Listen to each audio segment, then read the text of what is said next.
Hello, everyone, and welcome to This Week in Hospitality Digital Marketing live show number 130. Dun, dun, dun, dun. 130. 130. With me today is, of course, the wonderful and amazing, the articulate Edward StOnge from Flip2.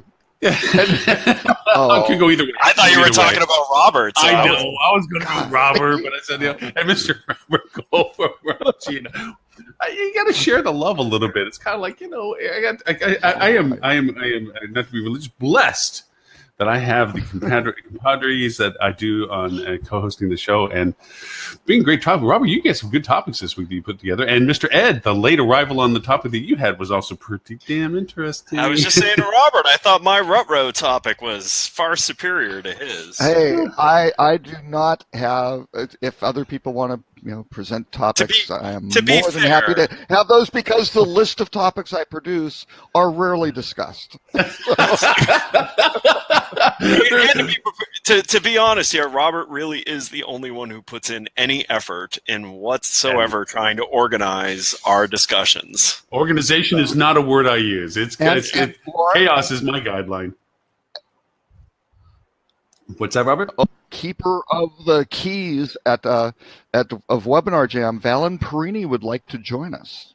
Yes, please add her too. She's one of her made a note that she wanted to try to jump in with us today. So I said, yeah, go and do the Bitly link and then. Okay. She has said that she would like to do it. I don't know. No, she has posted a little note here in the comments. It says, hey, or at least passed a message. It says, tell Lauren I'd like to be added in. So I don't see this. Where is that? I think it was a direct message, actually. I was going to say, I'm looking on the Facebook chat string here. And Ed is not all-knowing. I had no idea. Can you add her as a host? Are you seeing her that you can add her in as a host? If not, I'm going to have to send her a link. Well, since we have two Rut-Row topics, which one do you want to hit? Because we should close. We should open with the.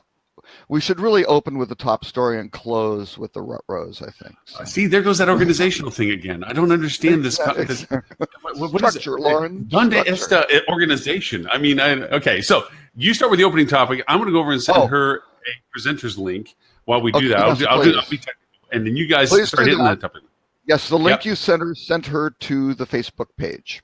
So she needs the Webinar Jam page. So I'm going to go over. I'm going to go over and send her a presenter's link. I'm going to take Holly's and give it to her so she can go over and jump in on it.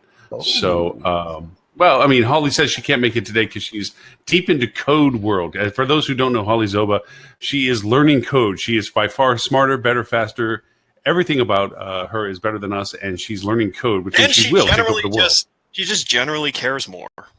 Actually, she generally is a nicer, kinder person. Yes. Holly tends to think before she speaks, and actually, I believe Valyn does too. So, Lauren, please get Valyn on here fast. I'm getting Valyn her link now. So Robert, you obviously attended Hedna this week. I did. Is that what I should assume from your notes? I wasn't there. I was just kind of guessing what they cover. No. I attended Hedna. It was in Austin. Hedna had a good turnout. They were over 300 people there. And actually, the number of presenters, myself included, it was the last time I had been there was about 10 years ago.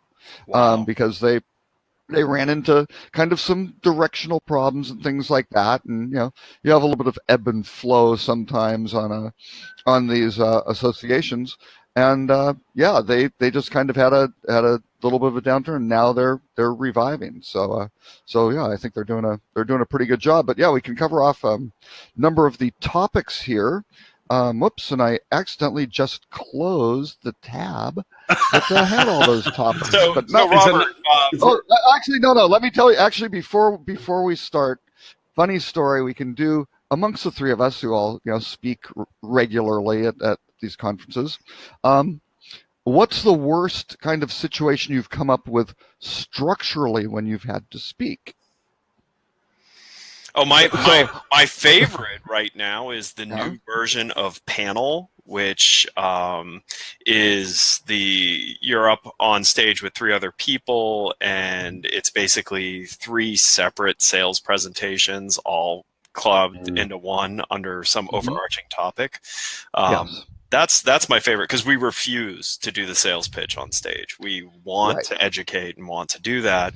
And came across that again this week, where a member of our team was on an educational panel, and another company, another vendor, had someone who we highly respect also on that panel, who proceeded to do a 30-minute sales pitch for one of the products that they offer. And here's the thing, I bring it up because we take this approach because we're truly going to these things as speakers to educate, and not just educate on our way of thinking. It's generally what we think is overall correct, and a lot of that has nothing to do with what our product does. And it always results in the crowd comes up to us afterwards and thanks us for not doing the 20 slides of sales pitch in what was supposed to be or marketed as an educational panel. So that's my answer to your question, Robert. Okay. Well, what happened with me was actually I did a talk on blockchain with Doug Rice, who's the former head of hospitality technology next generation, or HTNG, and Pedro Anderson, who's one of the founders of Winding Tree, who's a startup, blockchain startup, who actually did their ICO yesterday. So the session was the day before that ICO. So we actually had it structured where I was actually talking about a client of mine, Currency Alliance, who uses the blockchain in the loyalty space. Winding Tree has a very, I guess to lay it out, we had Doug set up, here's what blockchains are in general, because the audience, they're really not very familiar with it. Pedro did a great job of not like saying, hey, Winding Tree is fantastic, but said, hey, we are a permissionless public blockchain. Right. And we had this structured intentionally this way, which was great. So he kind of said, here's what we do, and here's why Winding Tree is doing it that way. And I said, hey, here's Currency Alliance, and they are a private permissioned blockchain, because in Currency Alliance's case, they're working with trading partners who most often know each other, and you don't need this rampant thing. And again, you can do certain things in that environment to keep costs down and to be very efficient and to avoid a lot of the problems that happen in the public non-permissioned blockchain, like CryptoKitties taking off and killing Ethereum, sort of thing. And that happens to be the blockchain where Winding Tree is. So that's all fine and good. Doug starts off. Pedro goes, does a great job. I come up, we're flipping through slides, go to my next slide. My slides are not there. And I've got 300 people, and I've got 7 minutes, my 7 minutes to go. So I kind of looked around and said, help, can you guys do something for me? Quickly realized nothing was going to happen very quickly.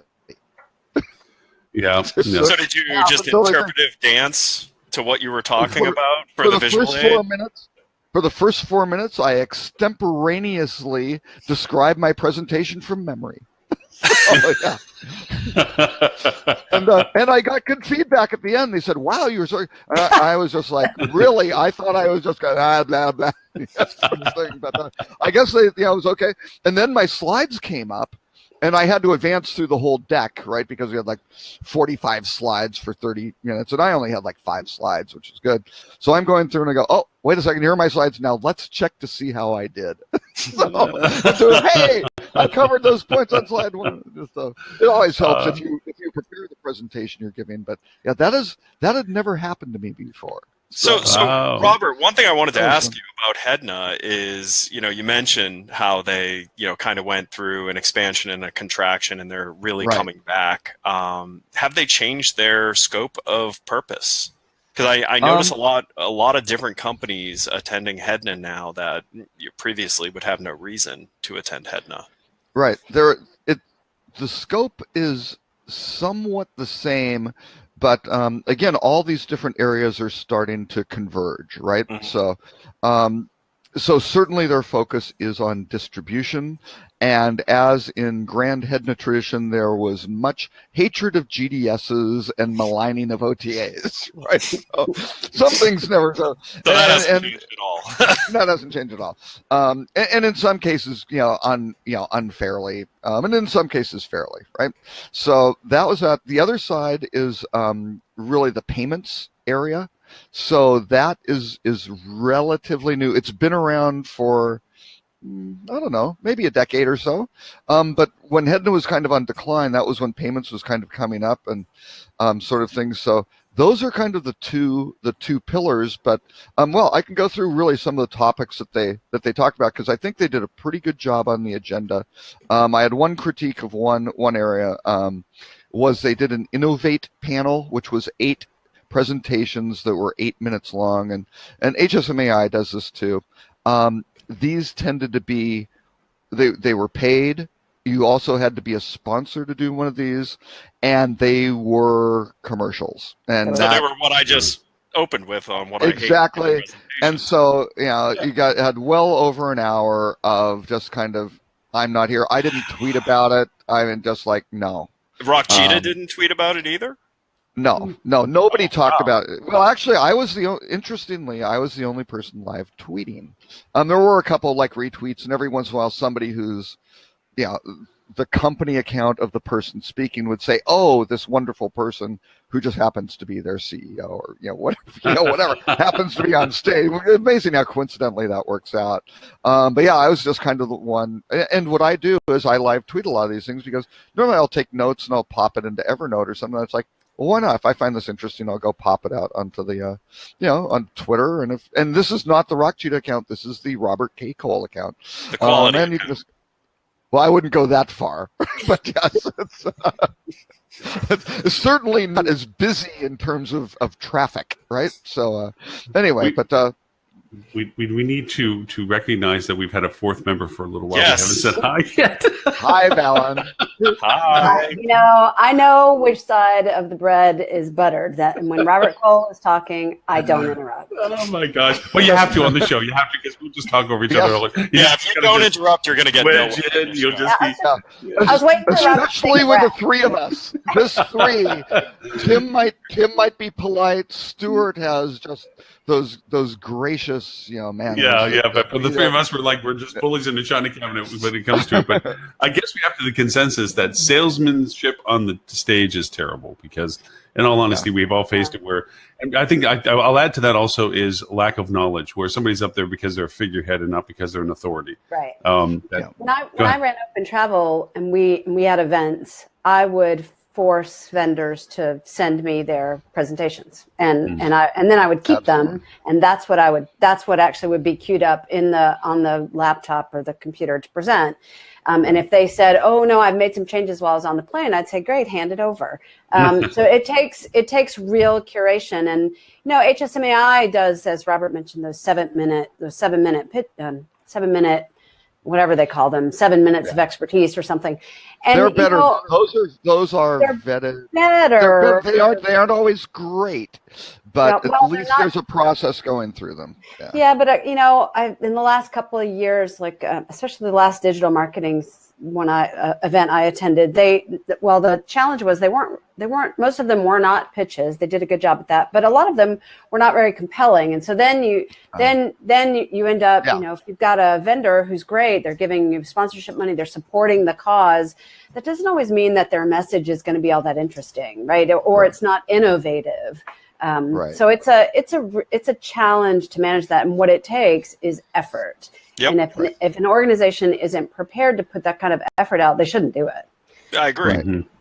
I agree. Yeah, that's it. And it's the whole pay to play challenge of these associations who are trying to get revenue, and even for profit ones. I mean, Focusrite, and I do a lot of work for them, but that's why I'm on this show. I'm critical of everything. The one thing I really don't, and Focusrite knows this, I don't like about the Focusrite thing is that the Travel Innovation Summit is pay to play. Now, I don't blame them, because they're getting $16,000 plus a pitch, and you start adding that up with 30 people, 35.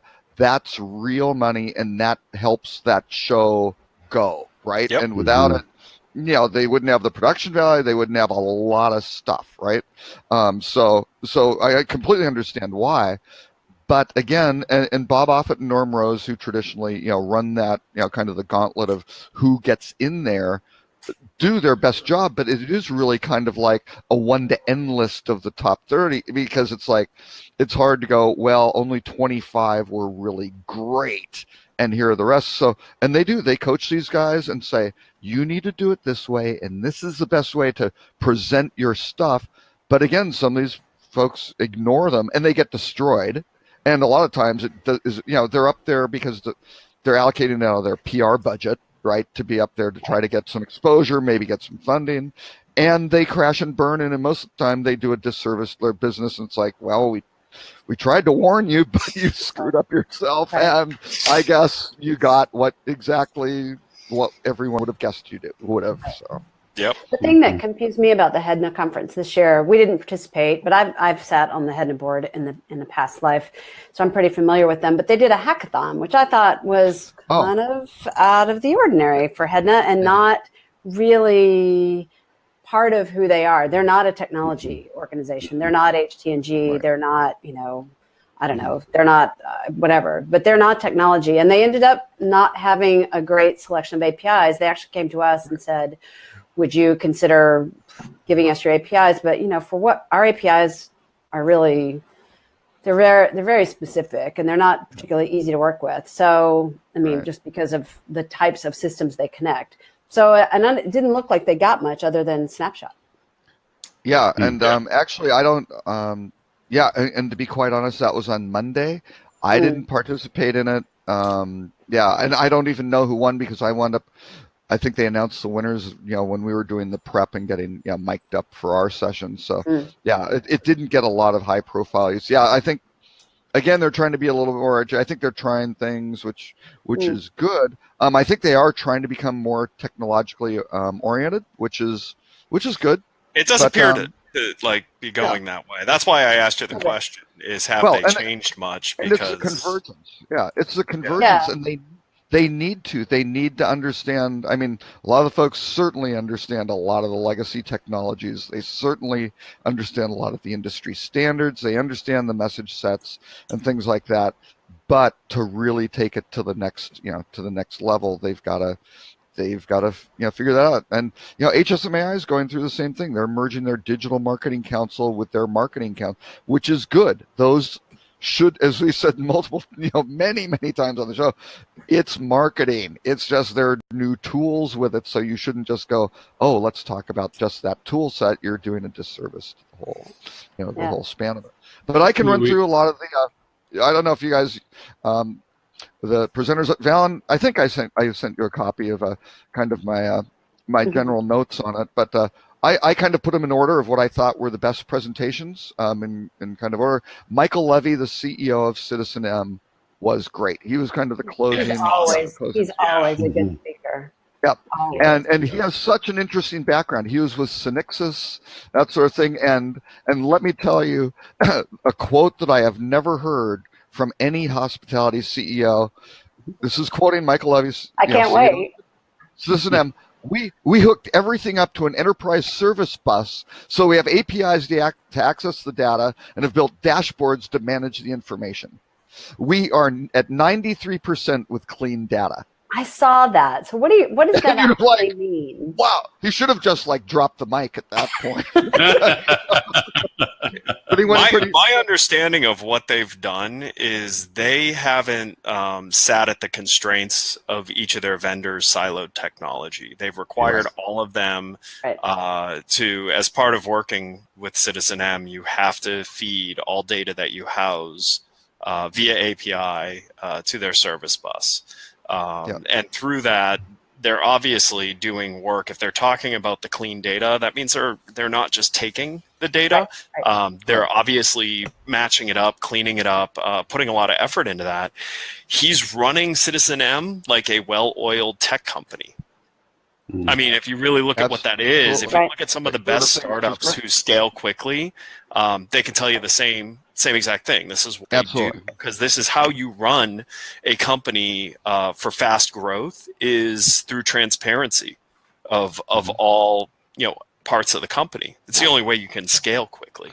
Right. And the that black box syndrome is a killer for the hospitality industry, and everything is black boxes. Right. They're surrounded by black boxes. Right. No, now they're white puffy clouds that don't talk to each other. Oh, that's true. Exactly. Yes. And if you've ever tried to grab a cloud and get control of it, it's very, very difficult. I mean, that's a singular approach that not every hotel company can replicate, right? Because you have to spend. Right. There's a CapEx spend there, so it's every annual. You have to take a portion of your annual CapEx and devote it to basically the types of functions that an OTA would devote a part of its CapEx to, right? Which is servers and data cleansing, data management. Brands don't get paid for that in their franchise fees, right? And smaller companies don't build for that, especially the European companies don't build for that. I mean, he's an outlier. He just absolutely is an outlier. And how does he do it? They own and manage their hotels. Exactly. Right. Gosh. Right. So they're aligned correctly because they're hoteliers. Right. I talk about this all the time, that companies that are hotelier-centric companies can do a lot more interesting things to be competitive than companies that are not. And, in every level, there's companies that are not. And there's nothing wrong with companies that are not hotelier specific. I mean, REITs, oh my gosh. That is a massive animal. That is a big He's pretty close to 30 pounds. He's a big cat. Is he diabetic? My God. He's just a big guy who. It's all muscle, right, Robert? He was feral when he was a kitten, and if he sees food, he will eat it. Sort of thing. So what I was saying though is, if you look at Citizen M reminds me a lot of what I thought Kessler was before they sold, which is that truly interesting hotel brand that really thinks through the end to end. And it shows, and they the Kessler properties were always the most competitive properties in their markets without having to spend nearly as much to do that. And Citizen M is the same thing. Citizen M is incredibly competitive and problematic for their competitive hotel sets and their locations, and it's because they're hotelier run. Now, not every hotel can be hotelier run, and that's why Marriott exists and all of that.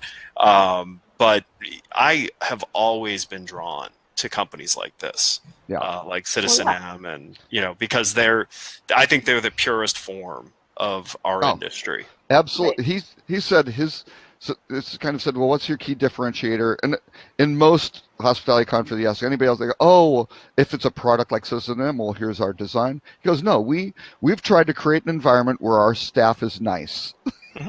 Sort of thing. And that's the element of it. And he said our satisfaction score, because they do a lot of stuff with Review Pro, and they're using the Review Pro score, and that's, if anybody's wondering, the score is 92.4%, a level normally seen only by exceptional 5-star luxury hotels, and they aren't a 5-star hotel.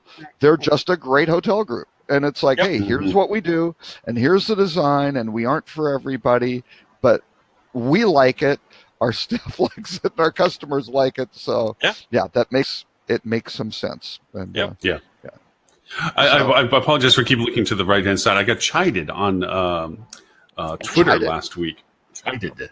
Oh dear. Because I was not being responsive to comments that were being made in Twitter while we were doing the live broadcast, asking questions. So I have learned my lesson. And not a bot. Yeah, you never can tell. It's just one of those question marks. But anyway, so I'm like doing this weathered eye over to the side, like, okay, anything pop up on Periscope or anything. So I'm keeping an eye off. I'm playing Tech Geek right now, trying to make sure that if somebody says something, I'm going to say something back to them right away, so that there's no chiding this week when I come back and say, yes, we have a live show, but you don't talk to people. And I'm like, sorry. So can we go back to blockchain for a second? This is mostly sure.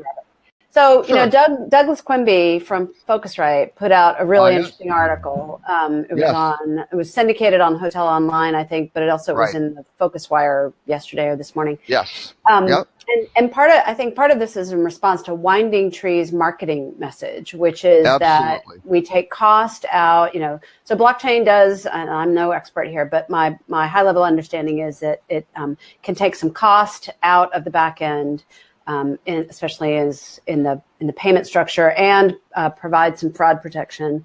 But part of Winding Tree's marketing message is it will help shift channel, right? So it'll change channel share, right? And I think I think their argument was that by taking cost out of it, hotels would be able to offer lower rates, right? And is that sort of Winding Tree's message? No, well, Winding Tree's message, they got very, very aggressive, and Pedro's a very, very smart guy with a really interesting background. And I want to be clear, I'm not casting aspersions on Winding Tree. No. And I've been I have been very outspoken and critical of Winding Tree and their messaging too, because they started out, and particularly Max, their CEO, is more of, we are going to disintermediate on just going to be blockchain. And it's like, whoa, hold on, cowboy. There are a few things here, because they're basically discounting all the value add that those groups provide. So, even the hoteliers at Hedna who are, hating on the GDSs, it's like, oh, really? You'd rather have direct connect and manage all the defined viewership of who gets access to your rates and inventory yourself? You want to self-manage all those viewership tables?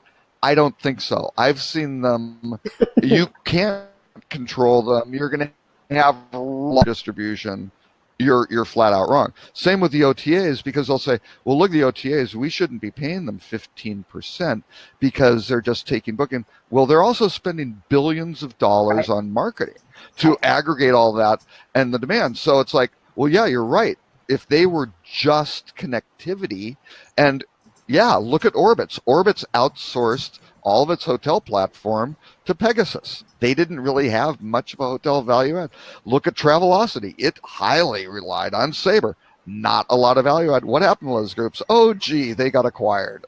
Sort of thing. So, you've got to look at what's the marketing, what's the technology, and that's really is the bottom line of it. So, importantly, the strategy. Because say what you will about Orbitz and Travelocity, they had a strong strategy for a good consumer approach, and that's why they've been left attacked. Is they have very loyal consumers, and this is the thing that I find laughable.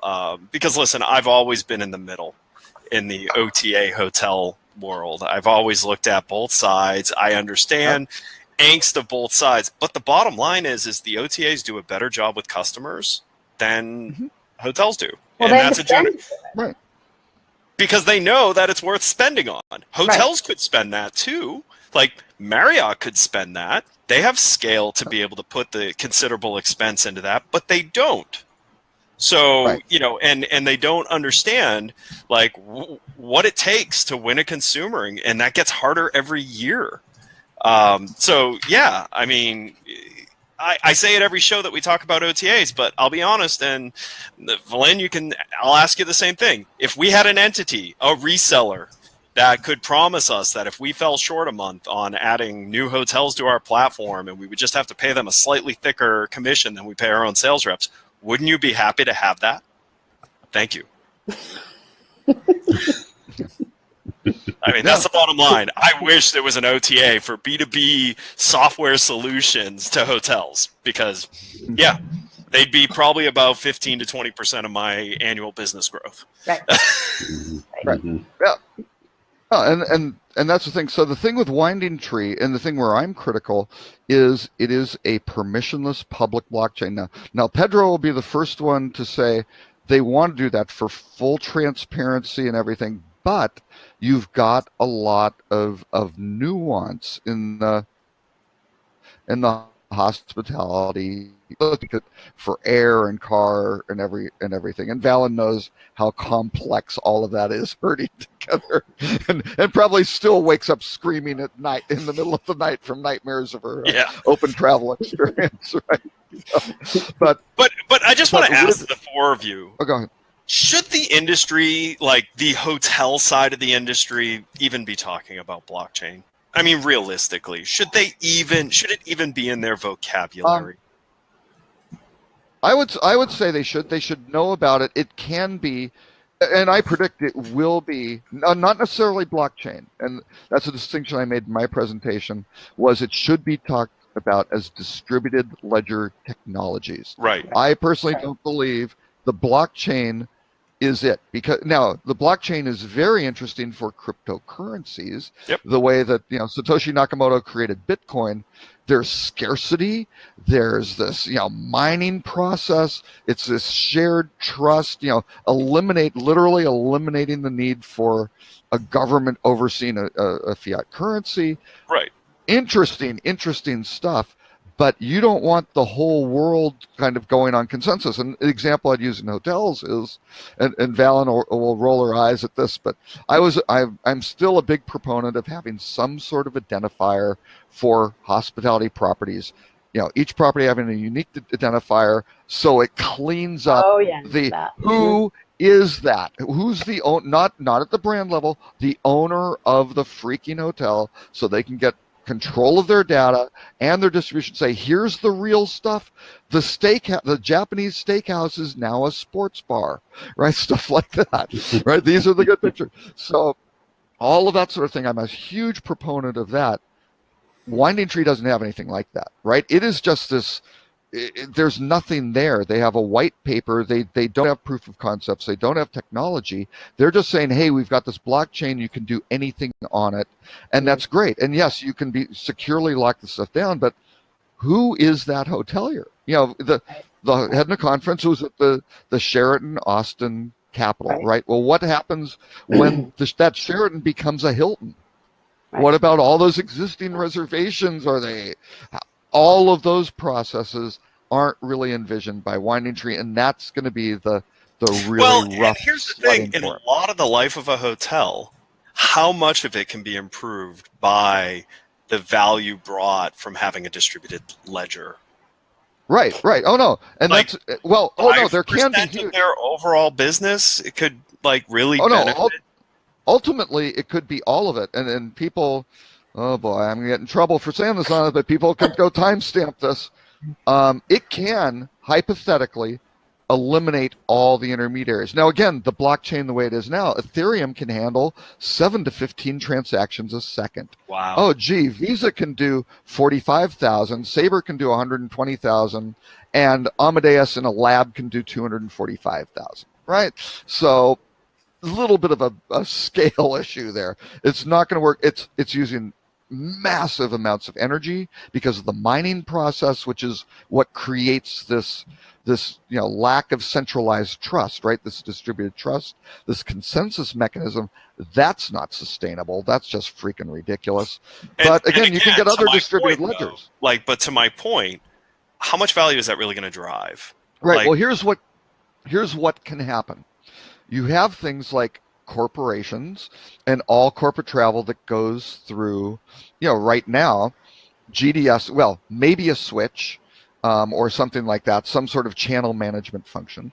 It goes through some sort of, generally for corporate, global distribution system, then through a travel management company, then through, to the corporation. You could clear the deck on that and go, no, here are our rules, here are our rates, here it is, and it transacts very cleanly. But you're going to need mechanisms to kind of set it up to have that go. And you could introduce very, very interesting, complex rules. You could say, sure, but here's the thing, Robert, you have a $200 rate today with certain booking engines. Oh no, right? No, and value you don't. Isn't the value the intermediaries are bringing today aren't the architectural value. It's the building of demand value. And distributed ledgers and distributed trust does not build demand.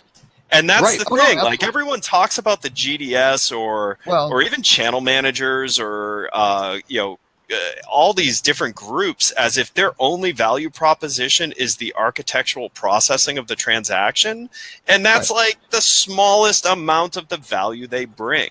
Right. The value, Oh no, that's true. That's exactly But the right. other That was my complaint about Winding Tree's message was they said we affect demand, and they can't. They can't. Right. Like oh, no, in a but vacuum on thing, an island in the middle of a universe that has no planets, sure, they can affect demand. Right. But in reality, like Expedia's value is not their architecture or their ease of transaction.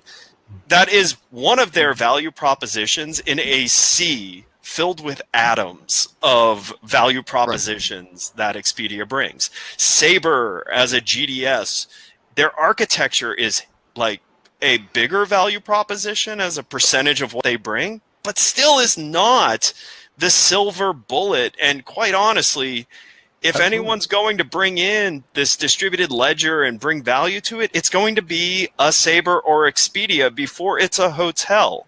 And they're going to do it for the value that it brings to them. Right. And then they'll market it as a value to the hotels. So again, I ask the question, should hotels even be talking about this?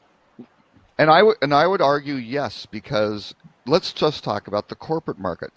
Sabre and a lot of those travel management companies are not creating demand whatsoever, right?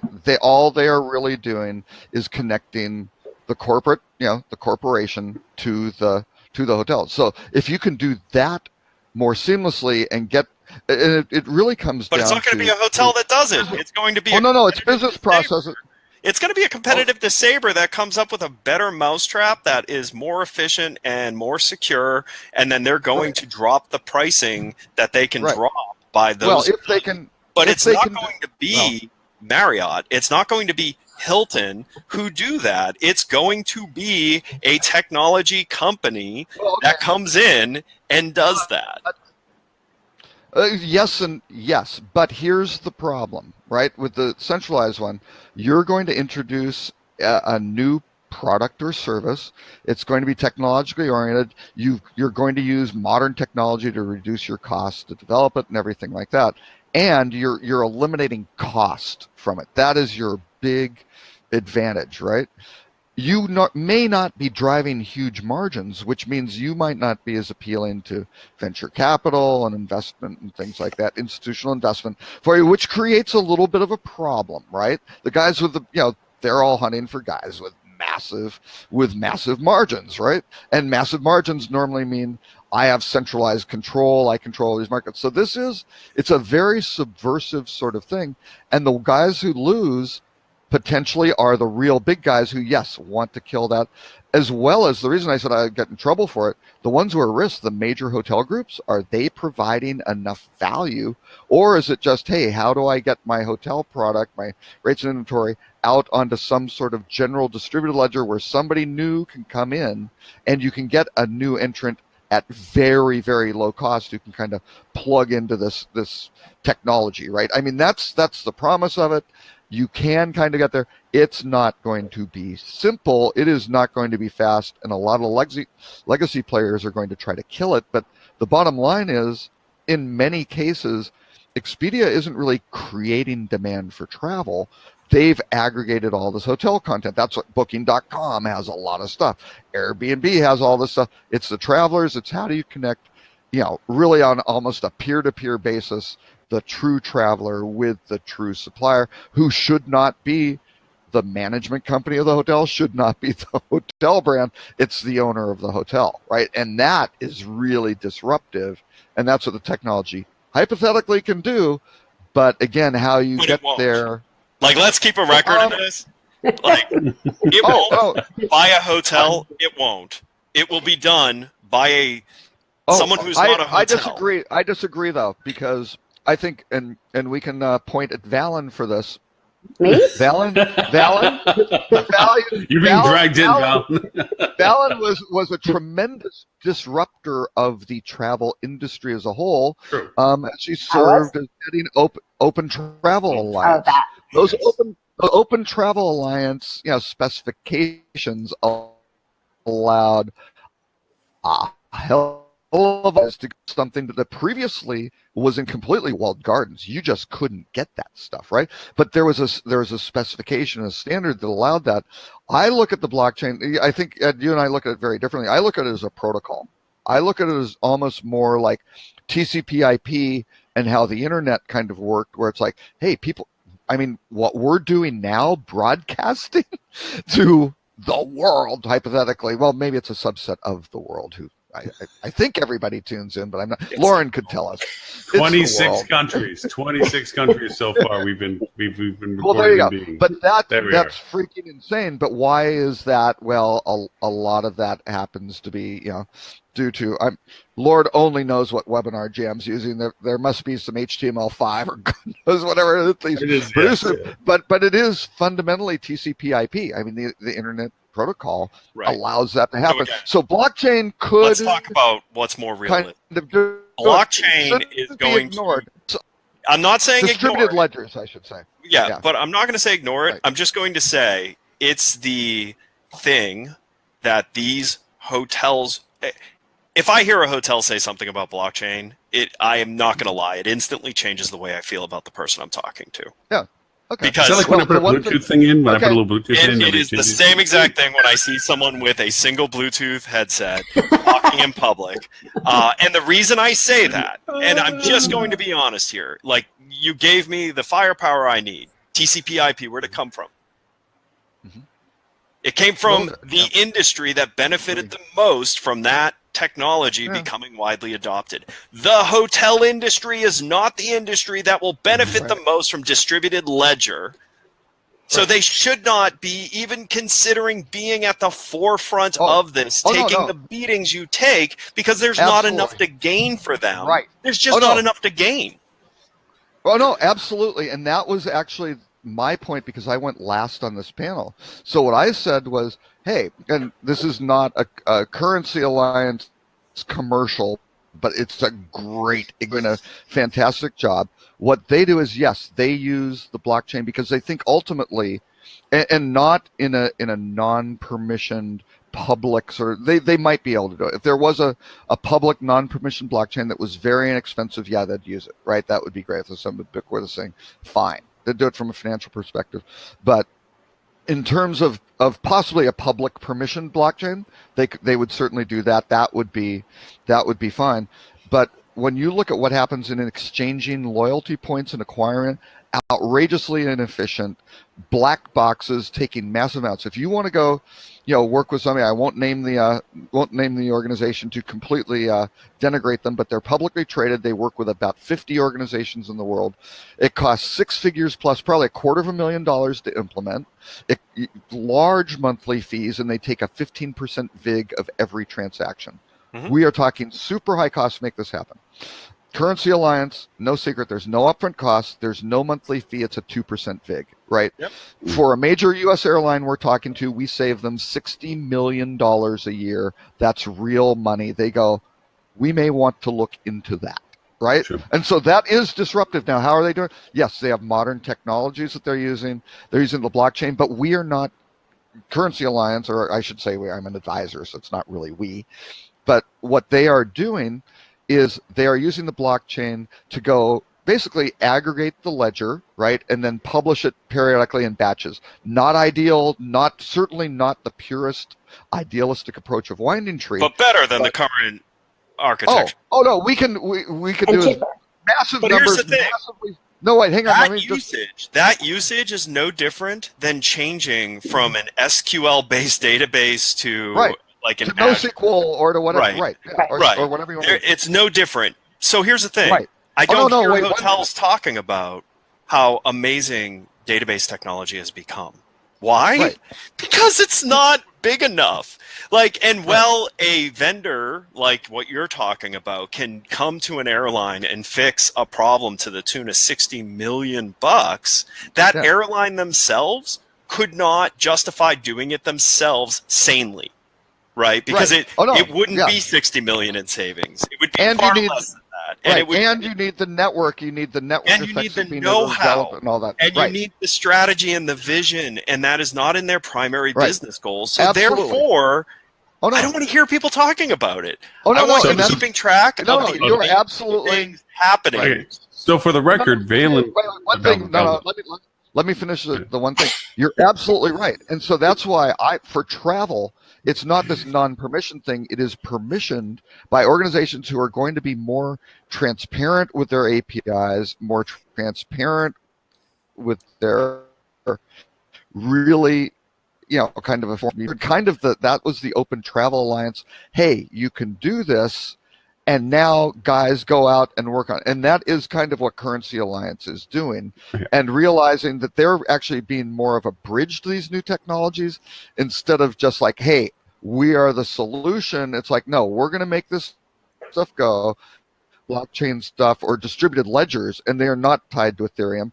Their architecture can then go, hey, we can pivot here, we can pivot there. They may come up with, and I'm a big fan, you've heard it here first, directed acyclic graphs. DAGs are great. I'm a big hash graph fan. But again, that's a proprietary technology. So, but that could be the ultimate solution. Sure. It does 250,000 transactions a second. Yep. But hey, that may be. But again, just so it's not unclear to everyone. Thing goes.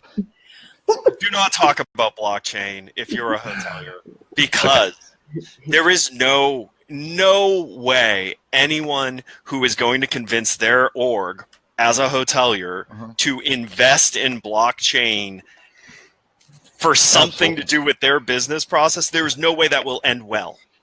Okay, okay, let's done. And the hotelier is the only one. You're the one that brought this in, so I'm trying. Okay. You asked about it. Next thing you know, this is what I did, and then it all got away from me. I will say this: welcome to the live show. But hey, let's talk about things you should be talking about. Let's talk about how to get your current architecture that's consuming facing into a respectable speed parameter, because you're killing yourselves. I don't know how to present your content in a way that matters to the people who want to transact with you. I mean, if you want to chip away at OTAs, write better content about yourself, because that's one of the ways they're getting you, is they are presenting your product better than you. Absolutely. You want to lower your costs. I want to take that one. Because I have a prime example. I just finished talking to somebody that was but we were letting Valyn say something. Oh, Valyn, go ahead. No, I was just trying to change topics, honestly. Sure. So, but one more. You want to lower your cost of acquiring customers? How about you start having actual relationships with your travelers and not just spamming them with coupons when you need something? Okay. Let's find ways to fix those things before we talk about blockchain. Okay. So for practicalities, I spoke with a very small 13-room property in Lake Tahoe. That is small. And they were looking at what they were trying to do. And they have great content. I mean, really, genuinely, it's a beautiful place. They have great content. He used to be a web designer years ago and has been stuck in time because his perception of his website is 6 years old. And so I was asked to go over and just talk to him a little bit about trying to your point, Ed, like, hey, what about efficiencies of getting your potential guests into your hotel or into your location more effectively, because you have great content. And it turned into such a painful conversation, because the perception of it is that he already had the product. He didn't need to change anything. And his content on the website should be self-evident. And his business comes from the San Francisco market. And I said, well, is any impact happening with the fact of the tragedies and the things going on in California that, we're expecting it to be a downturn? And he's at 25%. Parts of the United States. There you go. So he's at 25% annual occupancy. And I'm like, okay, so that means half the year you're full and half the year you're not. Okay, that's great. So he's going through this process. Like, so I was trying to ask him to define his best guess based on business cycles. Like, what is your best guess during your one season versus your best guess versus the next season? Really just trying to drag him through the conversation. And it was such an ardent what I'm doing is right. I'm listening to you to see whether, just for validation, not for education. And it's just so frustrating because, to your point, Ed, it's like, create better efficiencies with what content you have by generating good content, but use it effectively to minimize the stress or the necessity of steps to create the transaction value that people are actually looking for. They're looking for you because they want to acquire something that you have. So make it as most efficient as possible to it, rather than thinking that you're right, they're wrong, they deal with what you give. And it was just this painful conversation at the end. I'm like, I can't really help you because you're not listening to what I'm saying. You just wanted to listen to what, if I was going to agree with you, and I'm not agreeing with you. I started with the idea that you have good stuff, and I ended with the idea that you don't know what to do with it. So it to your point, it's create those efficiencies. You're going to do better business, period. It's just opening the funnel for it. So anyways, I'd like to hear your thoughts as someone who, obviously has been on many different aspects of this industry, but has also lived the life of the vendor. I mean, what are your thoughts here? I mean, when you hear someone talking about things like blockchain, you know what's wrong. I'm just, we're not going to talk about blockchain specifically, but I mean, okay, today it was blockchain. Name the other, hot topics. Big data. Bots. Yes. Bots.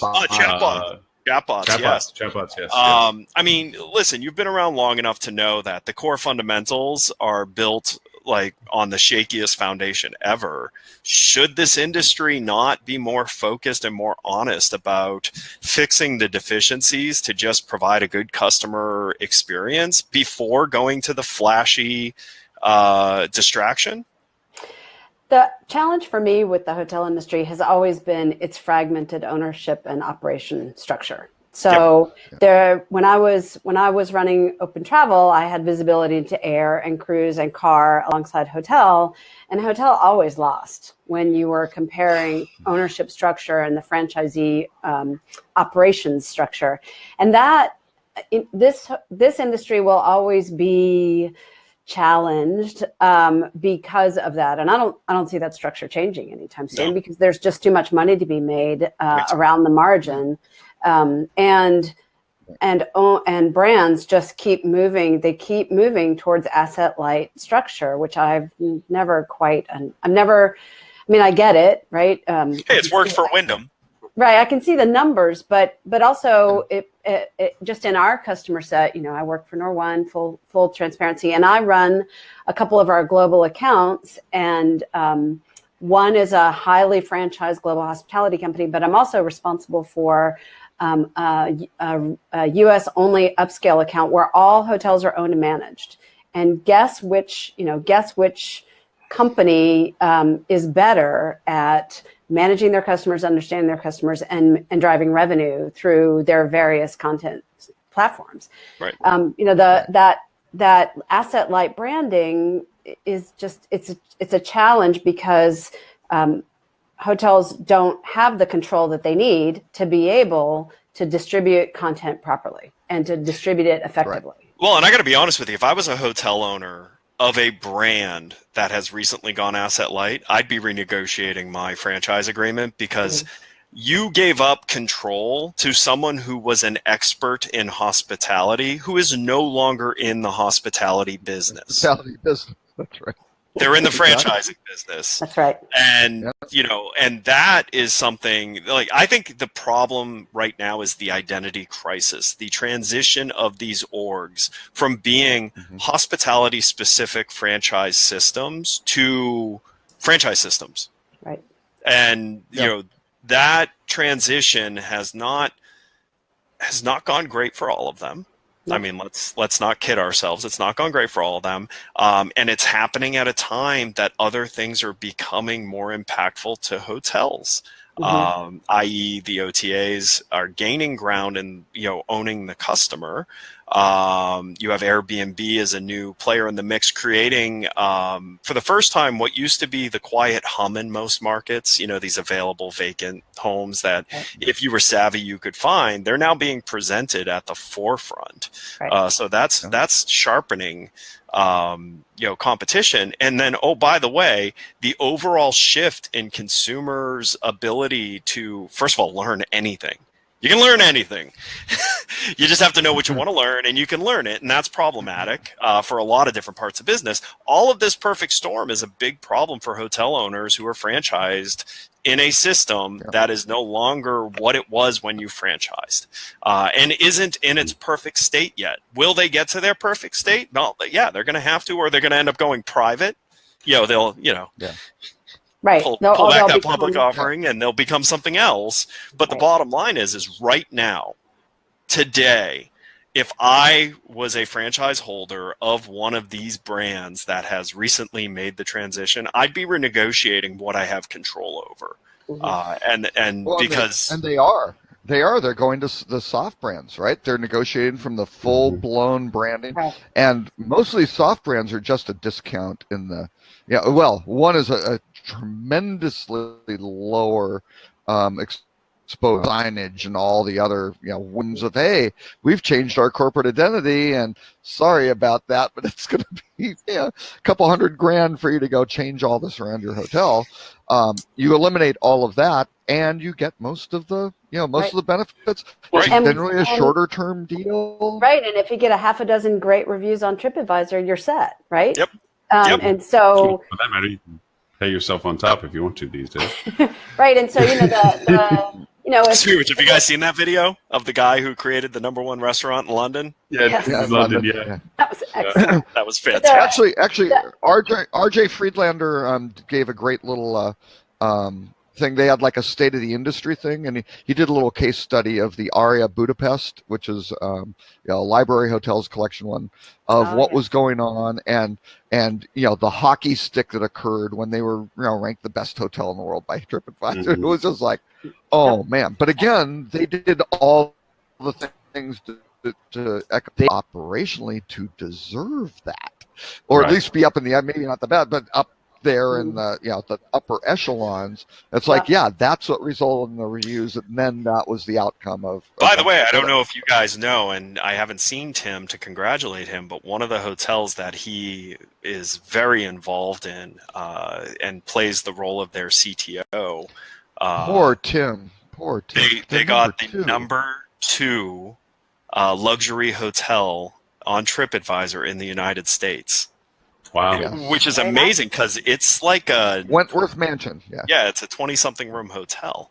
So congratulations to them, because holy smokes, the scale it takes to have the visibility to get top ranking, some of that is scale. You need enough guests going through to rank. So a small hotel, to have a small hotel hit that's amazing.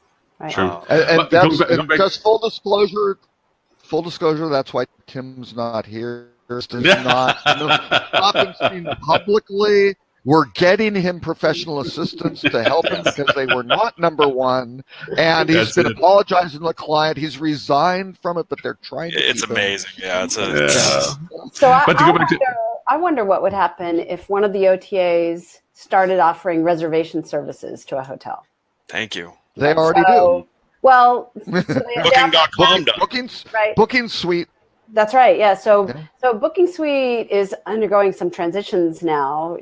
They bought. What did they buy? What was it? What was the company they bought to form Booking Suite? It's been a while now. Well, they bought like 3 of them. Hotel Ninjas. The web company though. Who was the web? Yeah. So it's gone through. So Booking Suite, they sort of conglomerated all of their acquisitions into Booking Suite. It's sort of been a couple things, and it's taken us a couple small pivots, and now they're sort of ratcheting themselves back up again. But that's where, especially, and of course with Booking's penetration in Europe, I can absolutely see them throwing a wrench into the strategic plans of brand penetration in Europe, right? Because if you're especially in Europe, right, you can look across to the States and see sort of the wasteland that is, the franchised brands here in the U.S. If I was a hotel owner, why would I want that? Actually, I'm typing that. I'm actually typing that statement because that is a clarity of statement as to how I also see the brand field right now in domestic. Now, again, to be fair, we're all looking at this as the lens of a independent hotel owner. If I'm a real estate investment trust who wants my portfolio of real estate assets to perform without the need of an MVP, then I get the brand model for them. I get, I would contest that. Having an independent management company and a flag will guarantee that you will stay within this range of asset performance, even if you have crappy employees, you will rise above it. Right. And as a portfolio, like as someone building a portfolio to sell to investors, Right. I get it. Right. So but you'll never be but- the number one or number two. Right, hotel because- in the world and on you shouldn't TripAdvisor. even try to be. Right. No. Well, no, But because to your that exit, point- your exit. Hang on, just one quick thing. Go On ahead, the go ahead. exit, though, yeah, you're selling generally underperforming assets that somebody else can go grab and do better with. Right. So, Okay. yeah, that's great. Right, but here's a thought to this process. There's a maturation that's going on in our industry for technology, regardless of our industry's adoption of it. Most of the brand fundamental value concept for this, other than the financial opportunity to actually begin your first build, because if you, as you pointed out before, Ed, by having a brand behind your build, you get the financing sometimes, or most of the time because of it. What's happening now Always. is brand, always. Brand basically brings to the table that they are bringing the opportunity for you to function as a business better because it's brand in a box. It's booking system, it's its marketing system, it's brand recognition, it's brand mark. It's about getting business in the door to facilitate the business that you're building it for. A lot of things in market now are getting to the process that as a independent or I don't need brand, you can build yourself. They're finally getting to the point where the money's been made and now there's people coming underneath the brand solution process and saying, no, I can connect those APIs. And now your booking agent can work with your online system and can work with your CRM system because I am building these connections to it. It's still a cluttered mess, but it's slowly getting where now an option that's beginning to come out of it is like, and you pointed this out very well, Valyn, is that brand, it's a wasteland of comparisons that I'm the same and in the same market with somebody else I'm compared against at the same tier. There's brand saturation in market. Now because of mergers, there's brand competitiveness. It's now frenemies. There's all this stuff going on that maybe just being who I am as a property in the location that I'm at, without the brand recognition, I actually can identify myself better using these tools that have come to market in the past 2 to 3 years that never existed before. So maybe I don't need to be that brand anymore. Right. And to that end, I think that's some of the questions that are coming into some of this. The You can industry groups create right now. new hybrids of entities. Like I think Benchmark is a good case study. Benchmark, who kind of was a management company, is now a really interesting hybrid to the point where they just got like #1 management company by quality or something. But more interestingly, they've put together this grouping of independent, interesting properties that are now well run and have a good tech stack behind them with a vision. So now you have room for players like that to come in and build a collection, a mini brand, a Kimpton type, level. And so, and now you are seeing, like, I was looking at the last, like top 25 REITs. There are a couple REITs in there that their entire collection is non-flagged. Right. And I was blown away that in the top 25 that there are now asset collectors that are collecting these assets of non-flagged, truly interesting properties that stand on their own, and are bringing in the best management companies to manage them, because you are, I mean, to be fair, with a Marriott, you can kind of erase history by just changing over your staff, and not move it too much outside of this threshold. But an independent hotel, your staff is a huge risk or opportunity to the value that the hotel puts out. So I get it from an investment grade perspective, why brands matter and why the stakes are so high. But when I think through someone, if I owned a hotel or 10 hotels that I could operate, I don't ever see how I would, knowing what I know, I don't see how I would ever be able to make the decision to go with a flag. Now, that being said, an Autograph or a Curio, heck yeah, because that's having your cake and eat it too. You have a lot more freedom of an independent hotel, but you get to milk that loyalty program. And I get that. Right. I get that 100%. Right. But yeah, no, I don't see, I just don't see it. And that's one of the areas where there's maturity to market too. The membership and loyalty value. There's now systems in place that says even though we're one entity, we can provide value because our loyalty is tied to something that allows you to use it in multiple ways. Where before there was no such platforms. Right. I mean, there's like the Plenties and so forth out there that are combining their resources, so to speak. So. Yep. Yeah. So that was fun. Tiring of that. My God, do not mention the B word. Just don't talk about the B word. We're done with that. I'll never bring that up again. Yeah, no. Mr. Robert, since you put a list together, we never get to it. Throw another one out there. Yeah, well, no, I think with the Hedna conference overall, just the better speakers, they had the head economist and VP of data science for HomeAway, really good. Justin Rao, wow. I mean, you start looking at what HomeAway has been doing from a data science perspective. Now they've got Expedia behind them. Who is data science heavy? Like Expedia is fantastic. Oh, absolutely, and they are crushing it. So he had some really interesting. He had a couple models. One was San Diego, and one was another smaller community that was really more of like a beach destination, very very high vacation rental versus San Diego, which is obviously much more mixed. Do the San Diego one here. San Diego short-term rental market. So they're projecting 40% demand growth for short-term rentals because they're out buying the Airbnb data, right, from AirDNA or whoever produces it, putting it together with theirs. They've got all of Expedia's data knowing about this stuff, right? So they are figuring this stuff out. 40% demand growth in 2018. What's interesting is hotel occupancies continuing to increase despite all this massive supply growth. And here's Seth back here, our other cat, Valyn. I don't know if he comes in. He's kind of my short-term rental specialist, as opposed, Kelso is the blockchain expert here. So that's kind of how the secrets of how Rock Cheetah is structured. But then the really interesting thing was the compression of the gap between peak and off-peak rates.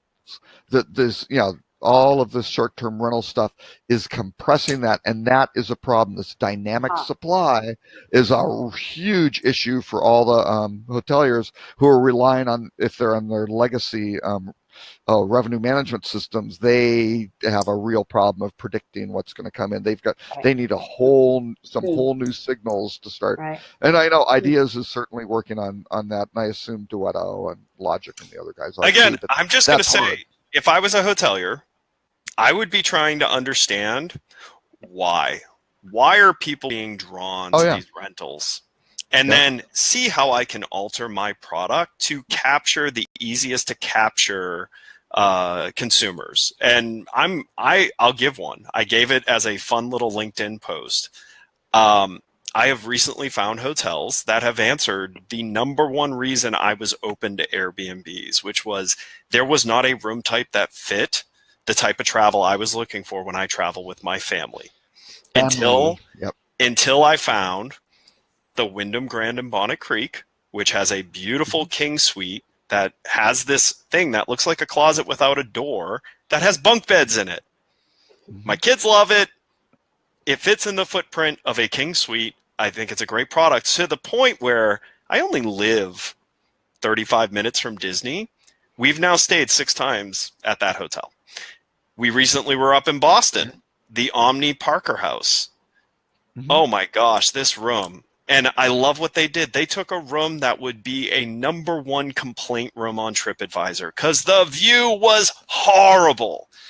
But you know what they did? They combined 5 of their rooms that all looked into what's basically the bottom of a AC system was most of the windows. If you want to watch the HVAC and really understand how that's working, it's good engineering, either for engineers or maybe families. They made it the most family-friendly room I have ever seen. The kids area was 2 rooms in size, square footage, because the Omni Parker House is an old hotel, so their 2 rooms is still would be a small room.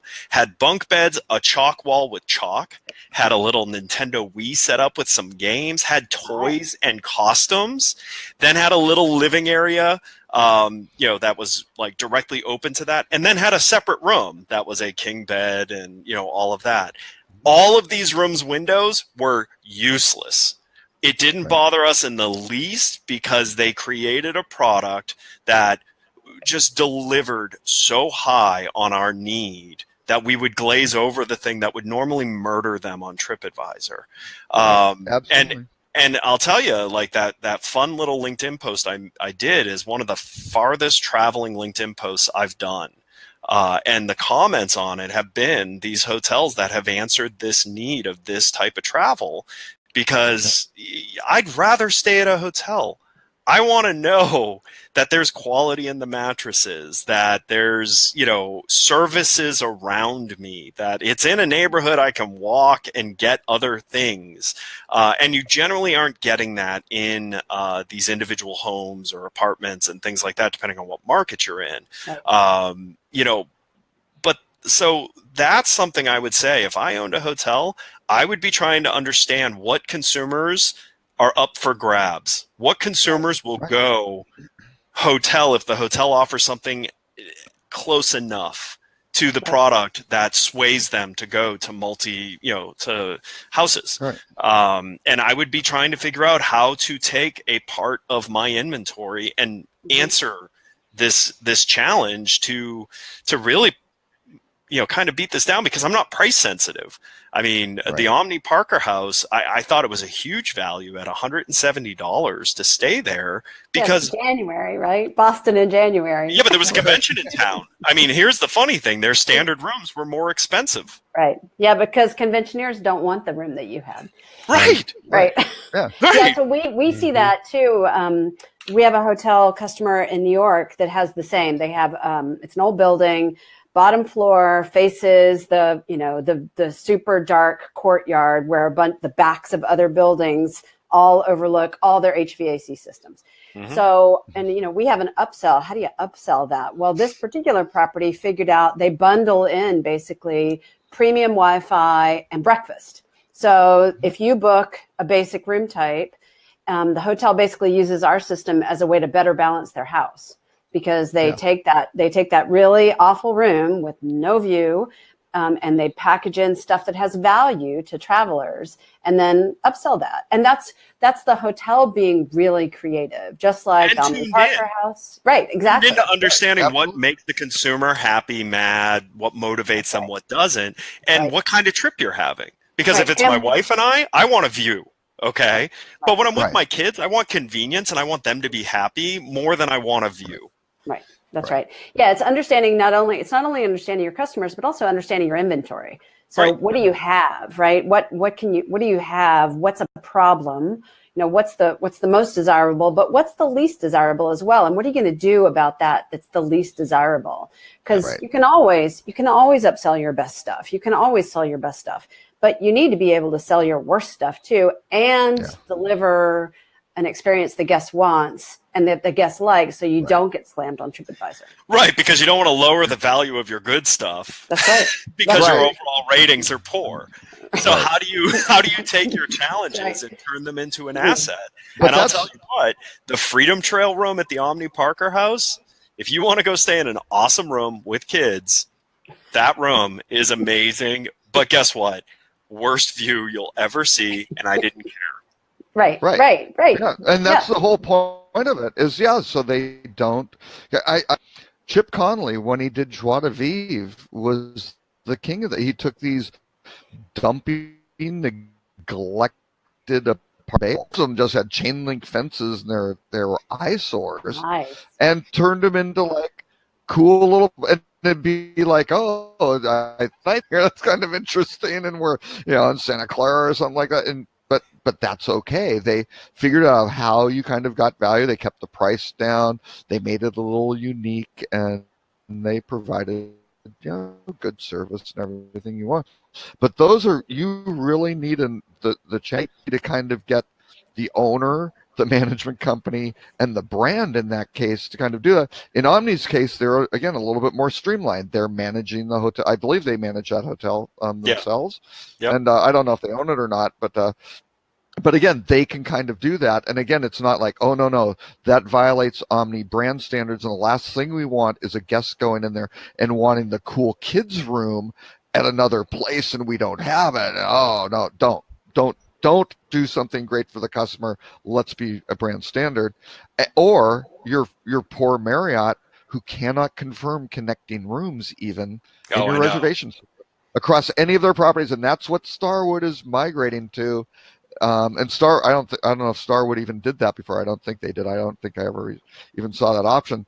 but that's like, come on, guys. But that's some of the simple things you can control to push back against absolutely. This market. Like, and so we talk about the simple things. So I sit here and blast for talking about the B word. Here's some simple things. Fix your ability to confirm adjoining rooms, and you will get dug into less by the Airbnb market fighting for families. Because I'm sorry, I have a 3.5-year-old and a 7-year-old. They have to stay near me, but I don't want them in my room. No, hey, Ed, you have to train independence. You guys can be on floor 15. If they're on floor 8, they'll be fine. Oh, yeah. Yeah. Just tell them, you just have to lead them, especially, if they're 3 or so. You got to kind of show them where the elevator is, maybe have someone help them reach the button. Yeah. But then tell them how many, and it helps them learn numbers of the different floors. Yeah. Come on. Right. Yep. So this kind of goes back to the Citizen M conversation of understanding, using technology to understand your inventory, but also to sell it correctly. Mm-hmm. And with a lot of the legacy CRS and PMSs out there, hotels are hamstrung, right? They absolutely want to manage their connecting rooms, but they may have technology that just doesn't allow them to do it. Yep. And shame on you for not being the jerk customer who makes your vendor do it. Yeah. Those are my favorite customers, are the difficult ones, the ones who care so much that they're annoyingly adjusting my plans, because those tend to be the customers who make products better. Right. And like, every hotel should be pleasant, all right, because don't be a jerk, but should be holding your vendors to a higher standard than you're holding them to. Because I have news for you. Everything is possible in technology. It's just time and money. Yep. Actually, to that point, that's the problem. Go ahead, Lauren. Lauren hasn't said much. I was going to say that to that point, I have found a new purpose of why consultants have value. I've found out that more and more times we're just actually being able to make the client, the hotel owner or ownerships or whatever, know what questions to even ask. Because I think that's what's kept them silent for, in some cases, is that they're waiting to be told what is the capabilities of what they've purchased, and not being told what they need to ask of the capability opportunities of what they've purchased after they already have it. Because so many times the vendor who provided the service, for no intent or not, but I'm not trying to say they're malicious to this, aren't really trying to push that they're going to work harder for them. They're trying to push the fact that they get paid for what they gave them. And if you don't ask the right question, you don't get the product value. Right. So getting as working with properties and saying, hey, look, did you ask them to do this? No, I didn't know it could do that. They know they can do that. They just didn't say we can do this. Yeah. So, part of my job is we get a lot of companies come to us who want to integrate with us. And so my job, I'm in the position of filtering through all that stuff. And it comes to me, either they come to me directly or they come to one of my colleagues, and then it gets filtered up to me. And oftentimes my colleagues will say, oh my God, I just talked to the best company. They're going to they're going to solve all of our problems. They have all the right answers. And I'll say, so tell me the extent of your conversation with this. I mean, it's basically another vendor. Tell me the extent of your conversation. What did you ask them? What do you know? And I'm the one, and they'll say, I didn't ask them too many questions, but everything they told me is perfect. Like, Yep. Right. So I'm just like, okay, bring them on. Just bring it. Just send them to me. We'll vet them for you that way. Yeah, exactly. It's like first date. I only talk about the good stuff. We don't talk about the bad stuff. Okay. We can go to a few other head. I like the Sandels story. Let's do the Sandels story. That's a fun, uplifting story. Sandels making good on a 25-year-old voucher. Okay. Oh, okay. Yeah. Actually, before I forget, though, one more thing from Hedna. There, maybe Lauren can go post it in the show notes. But Dr. Peter Stone, who heads the computer science lab at University of Texas Austin, was there, right? And you guys might not be aware. There's a challenge called the Robo Cup, which is robots playing soccer. And he showed some videos of where they started out not so good. They're still not so good. But the goal of the Robo Cup is that the robots will beat the World champion soccer team by 2050. 2050? 2050. That's 32 years away. Yeah, but that's their goal. Right, and the current the robots win. the current champions will be No. At old. the 2050. Exactly. It's the detail. The devil's in the detail of the statistics, right? Yeah. But the only Half of them will be dead. You know, the remaining ones Right. probably. Those are the easy ones to play against. Right. But the best thing, he gave a great presentation, but the best thing was they did a massive amount of work with driverless cars. And so he showed the intersection of an animation of the intersection of the future with these, autonomous vehicles going through it. And it's like, six, and it just looks like it gave everyone heart palpitation. Everyone was just stressed out watching, these little dots spring around. And he said, well, no, actually, he goes, there is something here. He goes, like, that's every intersection in India. Because, right, they don't have lane, they don't have stop sign. Everybody's just crossing wherever. But it was freaking scary. But anyway, yes, we should talk about the Sandels story, the good news story. There was a guy who went out. They went to Sandels in like 91 or something like that. It was a while ago. And they went, and there was a little bit of problem. Sandels did not do a good thing to them. They landed at Montego Bay Airport. Sandels goes, hey, I know you're booked at the Sandels Negril, but we're sold out. You're going to stay down at Dunn's River Falls, which was a much less desirable property, not the same thing as Negril, which is still wasn't in full hard open. They were in not completely open. Yeah, soft opening, construction, all this stuff. Oh. And it's like a couple rooms. I think it was 2 or 3 couples, maybe, I'm not sure. They go down there, and it's horrible. And that night, they go, wait, we're supposed to be here for a week. We are not staying. You're either putting us in the grill or you're sending us back, because this is not, a non-starter. So Sandels goes and realizes, okay, found rooms in the grill. Hey, how did that happen? So they went and did that, but then gave them vouchers and said, hey, you come back on us for a week, and it normally expires within a year, but we're going to scratch through that because they probably said within a year. Well, I don't know. We may have plans next. Okay, we'll just scratch through that. That's fine. The guys lost the vouchers, right? And like, oh, damn. Now, in my case, I probably would have called Butch Stewart's, well, not Butch Stewart's office, called into Sandels. It would have gone to Butch Stewart's office and said, hey, they lost it. Yeah, we got records of it. We got a carbon copy for here that, yeah, we did it. But they didn't do that. It just sat for 25 years. And they came back, and I think the children, or one of the children was on their honeymoon. And Robert's story short, they found their voucher. They found the voucher. but no, it's important. It wasn't even them, though. And these were non-transferable. It was their kids, right? For this honeymoon, they go to Sandels. Sandels looks at it and goes, yeah, sure. Yeah, that's kind of amazing. And the story, it's like, they did the right thing. And that 7 nights stay that they gave to the kids for free netted millions of dollars in public, we're talking positive experience. Yeah, exactly. With the world, 26 countries now knowing Sandels is great. That's called good training, 26 countries. Good empowerment of your employees to make good decisions that then really worked out well for you. So kudos to Sandels.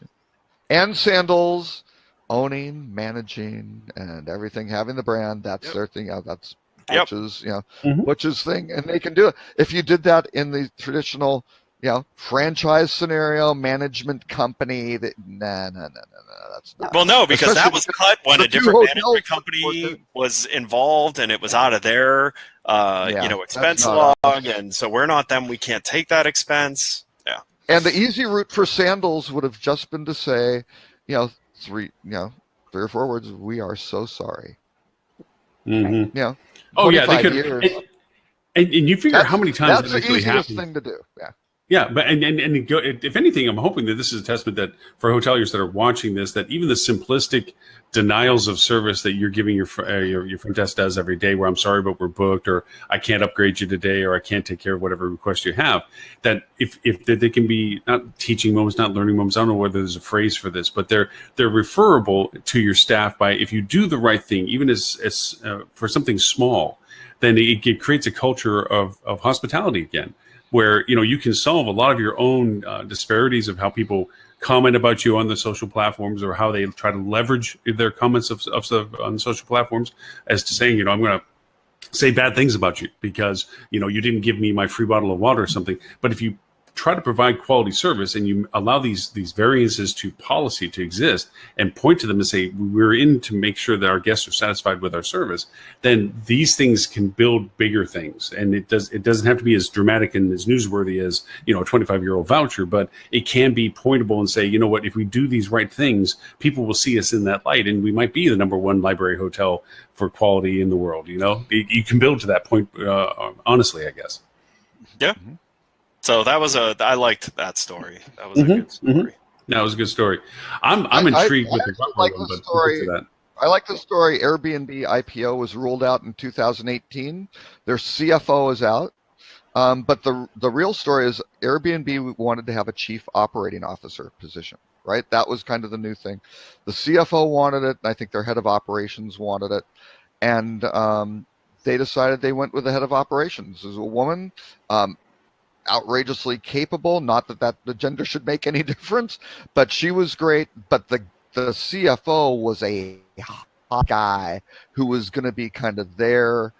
He was going to be the ticket, or at least he certainly thought the ticket to the IPO, right? Because he had a bunch of experience and kind of on rails. And this looked exactly, this scenario is what Sabre went through when they overlooked Kathy Masunas and put in Mike Durham, who was the CFO of American Airlines.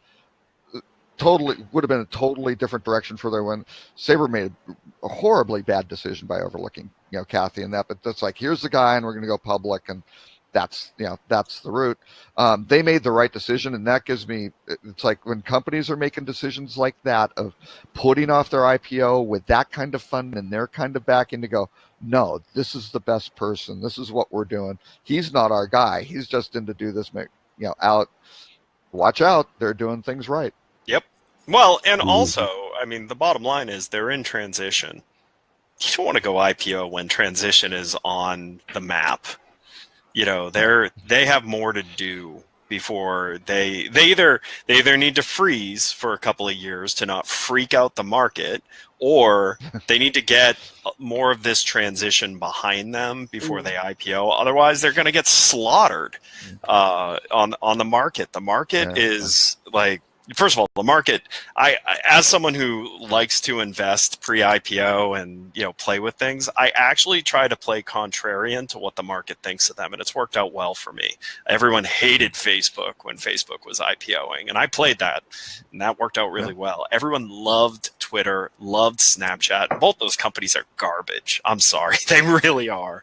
And so I look at it like whatever the street says, I go the opposite, because generally they're wrong in IPOs, and it's been that way. So I would question if Airbnb would ever actually stabilize, whatever the normal use of the word stabilize means, because it has no precedent in a company structure. So it's hard to understand what stabilize actually means. It's a more theoretical conversation. I think they have a little bit more bone to build, to have a little bit more meat on the bone for the public offering than what they're currently at. I still think they're a bit immature and are too close to maturity to weather the decisions that need to be made, like the decision they just made on what's better for the company versus what's better for the short-term investor. Because you have to remember, most people are not Elon Musk. Most people are not Bezos, where they're willing to basically tell the street to go pound sand because they know they can get money, because they have a good business model behind them that prints money. I don't think Airbnb is. I think they're too close to it to IPO right now. Like, I think an IPO next year or the year after is without this transition. I still think of the staff change. I still think it was poor timing for where they're at. They're too close to the transition to IPO and not have it be volatile, to not have it turn into a TripAdvisor type scenario. Because I don't think they're strong enough to stand up to the street. Right. The way other players who've, basically their IPO timing didn't matter because they were strong enough to stand up to the street. You can't survive once you're public. It's a different animal. You're answering stupid questions from people who know nothing about your business, but think they do because they're reading a spreadsheet. And that's a different dynamic. And if you're solid, it's going to be 5-6 years before a transition that will scare people. Then yeah, IPO. If you're really close to a transition that's going to scare people, no IPO. Yeah. But a lot of their strategic decisions, I think, Skift, I didn't put it in the list, but Skift had an article, but they were looking at integrating Skyscanner for flights and Hopper Hopper is doing very, very well on the flight prediction end, and I think is starting to pick up a lot of traffic and their predictions are really. But again, Airbnb had the discipline, and they certainly had the cash and the availability to do it, but the discipline to go, no, this is our business. That's a little bit tangential. Yes, it could add in, and we could do different things, but no, let's stick to our knitting and finish what we have. And they're focusing now on the experiences side. And I think they're really trying to figure. They have two big challenges. One is Ed Lowell's really to figure out how do we communicate and find that family traveler to go, we've got the perfect spot for you right here. I mean, because if you could have found that room that was around wherever, again, my daughter's doing a thing in Charleston, and Tim did not come through with whatever a half dozen comp rooms for my daughter's little girls getaway bachelorette party. And you weren't even subtle about the request. You were flat out just asking, and then he still didn't come through. I don't understand. Well, to be fair, I thought he offered prior to that hotel becoming the number 2 luxury hotel in the United States. And he may have known. Yeah, he may have known. But but they're staying in a. Actually, I think they went VRBO, right? So it's not really Airbnb, but VRBO. They found a really cool place, and it's not like out on the beach. They're going to Charleston. It's kind of upstairs. I don't know if it was multiple units put together or whatever, but it's going to be great. And they had people's reviews that said this was perfect for our bachelorette of whatever it was, 9 people or whatever, whatever they were doing. And it's just like, they're paying a premium. They're paying more than they could have stayed at, probably not Belmont would have probably been more, but, some of the other ones, certainly lots of hotel options, which would have been lesser.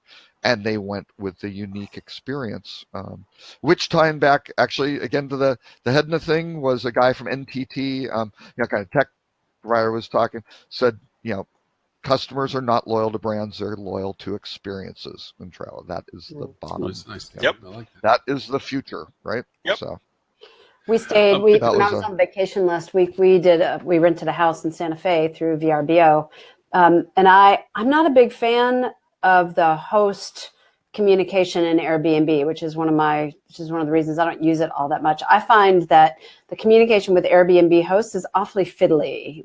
There are super hosts. They want to know too much. I mean, honestly, I just want to stay there, right? I'm only going to be there 2 nights, whatever. I just don't need to know all of this. And I actually got a poor review on an Airbnb stay because because really I did not suck up to the host enough. And that kind of stuff, get away from me. I mean, Uber has that same problem. My wife has a horrible Uber rating because she doesn't want to talk to the driver. She just wants to be driven. Right. I just find that social aspect to be intrusive, and I don't think it's a function of my age. I think it's a function of. I mean, I couldn't believe this woman gave me a bad review. Her apartment was great. I actually left a nice review about the actual apartment. It's clean, spotless. She was very thoughtful in what she left. But man, she just was touching base with me every day. And And she said, I just wasn't responsive enough. She didn't say I trashed her apartment, any sort of the typical You got a low stuff. review for not being responsive enough. Wow. Well, As a traveler. Yeah, I balance now because I do use Airbnb compared to just doing hotels, and I balance it with the fact that I use Airbnb, one for inventory type, to Robert's point, and the other is their rate sensitivity is slow, so you usually can grab a quick good rate before the market compression, because obviously you have people running compression for hotels, and that's it. Because to the other end of it, I've had where the host just wanted to be my best friend, and I'm like, I'm not here to be your best friend. I'm here to give you money to have an accommodation so I can do my whatever I'm here for and leave. And it's just, I'm not here to go over and make buddies with you. And I haven't got any negative reviews yet, but I certainly know that I'm sure they didn't leave conversations with you going, oh, yeah, I hope he comes back. I'm sure they're like, yeah, well, that's just... I didn't even check if I have an Airbnb review score. Maybe that's why I'm not getting the bookings I asked for.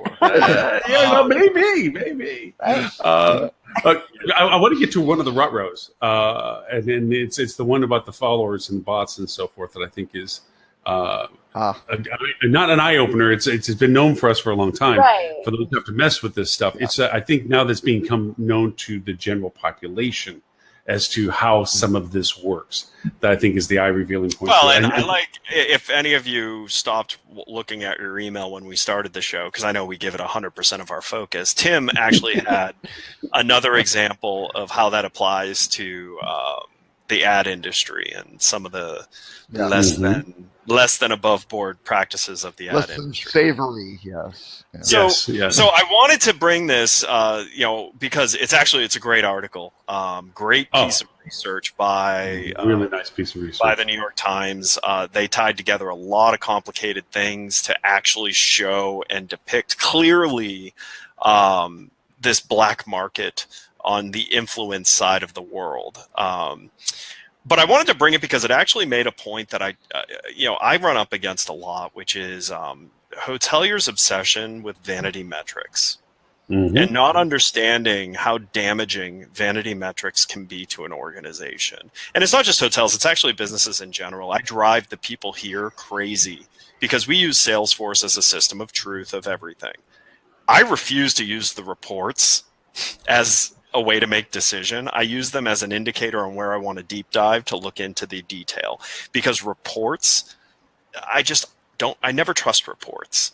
I just don't. I never have. I want to see the underlying data, because I almost always find that the underlying data tells a different story than the report depicts. Vanity metrics are the same problem. If you think someone who has a lot of followers is a value proposition, you're wrong. If you think network size is a value proposition, you're wrong.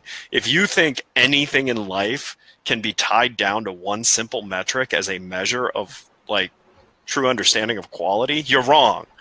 And I want to bring it up not because I like telling people they're wrong, although I do. Yeah, although he really does. I bring it up because I want hotels to develop the ability to sense when things are oversimplified to them because it's hiding truth. Okay, and that's happened time and time again in this industry where things are oversimplified. And when you dig into why they're oversimplified, it's because it's the only version of the truth that is appealing. And the real impact or the real story of what's going on is really negative. And this side of it, I just thought was an interesting depiction of that. Listen, I'm sure there were people who learned the hard way on influencer marketing or things like that, that when you pay attention to the size of someone's network, it does nothing for you. And I'm sorry, I actually look at people who are massive networks who are not famous. I look at them and just say, they have nothing to add to my life. And it's usually right. I mean, Robert, how big's the Rock Cheetah following? The following. Twitter? On Twitter, 1,500 people. Yep. Or 1,600, something like that. Which not an ounce of quality. like comes Now, out that's of not that true. Twitter account. Hey, Now, that is absolutely untrue. No, I'm not saying the followers aren't quality. I'm saying that the value of that Twitter account, because I try to bring it up every show that you should follow it, and Robert immediately recommends that you don't. The number of people who have told me that they follow it and they like it because they go through and they scan the. I now, like again, it. it's everything that goes on. The what? On the mute function that I didn't know existed on Twitter. No, it is not for everybody. It is not for. It's a fire hose. Is Almost what it is. anybody. It is clearly a fire hose of it's stuff. quantity, and there is quality. No. There is, and you have to sift through it. But there are folks who go through and look for things, and there's some with some very large companies in 1,600. No. 1,600 who like it. There are at least there's one startup who's using it in a very interesting way. There is one major multi-billion-dollar organization who has people who are using it in a very interesting way. But again, it's just like, here's the news, right? And it's just it's like looking at the Reuters. No, it's like looking at the Reuters feed and that. Right, but it's tailored towards the content generalizations. But for people who do not know what we're talking about for bots and so forth, what the New York Times article in particular pointed out was that there are places and facilities, not in a dark web sort of way, but in a questionable way, that there's services are being offered that will give you what looks like legitimate followers, so that that you have vanity metrics. I have a million followers or 100,000 followers or something, and really it's an acquisition. Now, on a simplistic way, anybody that doesn't know about Fiverr, which is a platform you can go and pay $5 for different things, you can buy followers on anything. And to a point, and I'll self-admit about this, in the early years when it was necessary to establish pages for businesses, I went and said, man, I need to have some followers. Nobody wants to follow a page that has one follower. So let me go buy some followers so people will pay attention to this page, when you could actually influence putting yourself into the newsfeed. Those days are long gone. Certainly do not actually. The algorithms are far more sophisticated. Never buy followers, never participate in followers, because then even for those who were smart or thinking they were smart by using the services that are referred to in the articles that we put the links to, now here's this expose. A lot of these people that are trying to show up that they are these entities, these celebrities or what have you, are shown that they have huge quantities of what's called bot followers, which are automated duplicates of real people, even to the point of stealing their IDs and so forth. Well, and so that's the seedy underbelly side of it. So, there is no victimless crime. Believe it or not, this industry of selling followers has created a massive amount of victims. And these are victims whose identity and likeness have been stolen and duplicated. And now their personal brand, which in the digital world, your personal brand is more important than ever. These people's personal brands are so damaged that it's absolutely ridiculous. So I very much recommend everyone read this, and it's really well written. It really depicts what's going on so you can understand it. And then, I'll say the same thing I always say, like with anything on the internet, take everything with a grain of salt. Be suspicious. So someone who has a huge following, if you don't know who that person is, be suspicious of why they have a huge following. And look at some basic things like, following in the world of Twitter. How many are following versus how many are being followed? And and it really was kind of fun. First off, and just from a technical point of view, I love this page. The scrolling and the changes of the visualizations on the mobile. They really did a good job. Great. Parallax, I mean, that is just some cool stuff. I'm like, man, I wish my website did that. But yeah, it just really. Well, here's the funny thing. Here's a perfect example of getting to break a lot of rules. So one of the rules they broke is it's a really long article. So what did they do? To be able to break that rule, they made it so compelling that they earned the next word consistently through this article. I normally will not read articles this long because they very rarely are valuable to me. But this one pulled me all the way to the bottom. And it was done through good graphical design, high quality writing, high quality investigation, and you wanted to get to the end of the story because it was so well written. It really was. This was the epitome of really well done content. To the point where it's taken. It's taken over one of our Slack channels internally. discussion wise. I can see that. Because it's really, I mean, and listen, anyone who's inside knows that this stuff exists and knows how incredibly rare it is to come across someone with a pure network. Because I mean, even like I after going through this went and just looked to see who was following me. I have bots following me. I don't know why they're following me, but you know, this is also why I don't instantly follow everyone back, because I don't want to be in that game. Because they idolize you and want to be like you, Ed. Yeah, actually, anytime like all the other followers. Anytime a New York Times bestselling author follows me, I go to my wife and say, "Does that make me important?" Because I have I have 9 New York Times bestselling authors following me. Who knows why? But they do. Oh, they may be following. But they may be following what somebody else followed too, and just go. Right. I don't know. You get a lot of that. Yes, I will recommend that there are good bots in the world, because to your point, Ed, I use a bot to clean out people that are not real people that are following me for no reason whatsoever. I have no reason to be following them, and they're not necessarily real people. I just know that their engagement is suspicious because of their metrics and I use a bot to clean those out, because my audience in Twitter, I actually would like to make sure is actually an engaged audience that for a reason that is a personal mix and business mix, and not because it's some sort of automation. So. It's not just in Twitter.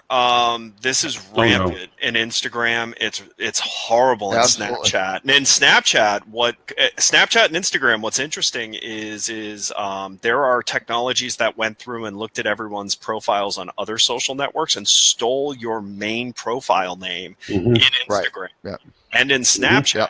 So there are people that I know that I've had to call and be like, listen, man, my phone book like showed your profile because, you know, I synced my phone book to this, but this is a teenage girl in these pictures. Like, this is obviously not you, middle-aged man who works in the hospitality industry. Hey, and it's the truth. There is a Lauren Gray that does music out of musicality. And I get people... No, I'm not talking about that. I'm talking about, like, actual...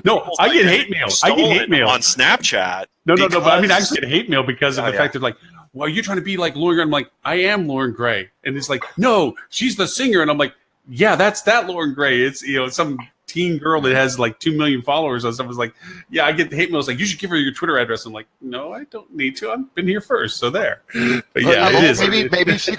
Maybe she could buy your Twitter address from you. No, we can talk that. Trey. Everything. Actually, on an interesting point. I mean, it really, but the whole dark side of the social networking type thing really is all of the profit motive and how to do it, you know, paying for followers, doing this. The Winding Tree guy mentioned, Pedro mentioned there was a particular celebrity who will go unnamed. I don't know if you could say A-list, but certainly highness list, who approached them and said, hi, I've done a bunch of stuff with cryptocurrencies. I can help endorse this and do all sorts of really cool things. And here are the ones, you know, I've done this dozens of times, and performance of these things. And all he wanted was 25% of the company. So basically, why can't you name this person? Spike the ICO. Yeah, why can't you say that? Like Ashton Kutcher does that all the time. Yeah. Who was it? Oh no. I'll name one. I have a very good friend of mine. This was years ago. Maybe there's a statute of limitations. Probably not.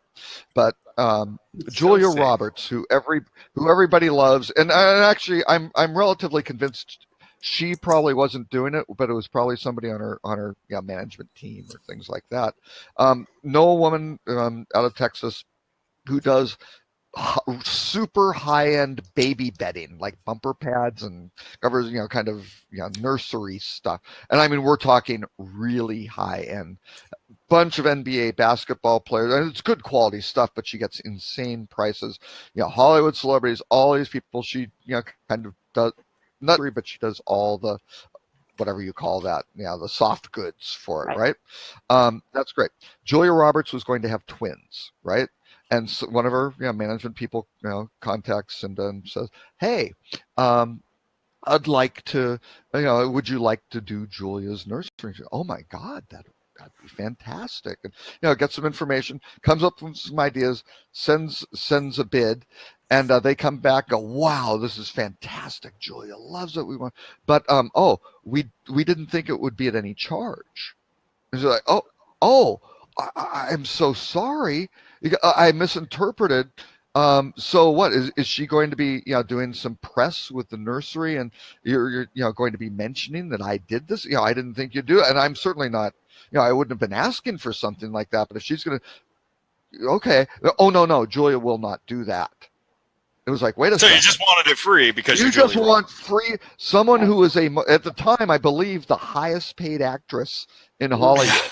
Right. So you can't name this guy who came to Winding Tree and wanted to from the company. Here's the thing. I'll call out scammers. There are celebrity scammers left and right. Oh yes. Like women in this New York, be just as in this New York Times article, they call out Kathy Ireland. She's one of the biggest scammers in celebrity that there is. She did this like super scammed like thing where they would call on small businesses and be like, hey, for $10,000, Kathy Ireland will do this show with you, and you'll end up. And William Shatner did the same thing for a long time. Donald Trump Jr. does it. This is like the scam. Paris, all of them. I mean, the Kardashians built a business on it, for that matter. No, but Paris was the first one. Paris really refined the vertical of, I will show up at your club, and she would be there for 30 minutes, 45 minutes, an hour, because she could pack in multiple appearances, $1 million. Yep. You want it or not? That it's on the table. And yet, I'm going next door. Oh, you want exclusive? Yeah, you want. Yeah, exactly. But you want exclusivity? We're going to put a big multiplier on it. I mean, they were. I mean, back at that time when she was kind of peaking, it was insane money because she could. And you go, was that really ethical for the club? Or should they? And the Federal Trade Commission, again, a lot of this is this paid as if you're supposed to be? There's a commercial relationship, but normally doesn't happen a lot. Yep. So Dean Cain, Superman, is doing some type of real estate scam here in Orlando. So just because they're celebrities doesn't mean you should pay attention to them. I was wondering. I thought Robert was getting a little jittery there for a second. I think he blipped off for it. I wonder if his cats kicked him off. Maybe. Maybe. I have to wonder why Robert's post, though. Every time he posts on the show for the Facebook stuff, it comes back as deleted because of spam. I can't get Robert's comments to stay.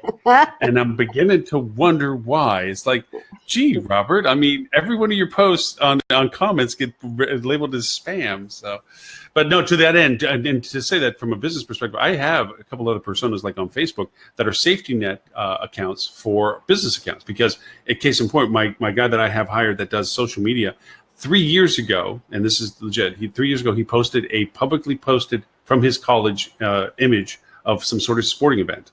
And somebody sent out a bot that pulled everybody that posted that image and posted it as copyrighted material, hence every post was spam. And so he got suspended for 3 days from Facebook as a hand slap because he had posted bad content. And he's the guy that runs all my social accounts. All of a sudden, he can't log in.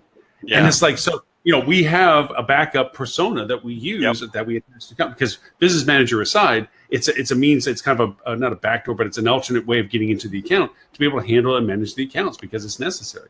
Oh yes, yeah. Don't. Yeah, I'm covering all the brands that I don't have rights to. Stuff. Yeah, you have all the brand stuff to it, but yeah, it's because there are lots of those algorithms have gotten better though. Yes. That doesn't happen as much anymore. But yeah, in the early days, as they were trying to figure out how to protect brands and all of that, they overreached before dialing back. Well, I mean, Getty's probably the worst culprit of this, where you used royalty-free imaging, but then Getty bought it. Mm-hmm. And then crumbed it, and then pixeled it so that they came back and hit you for violation of copyright.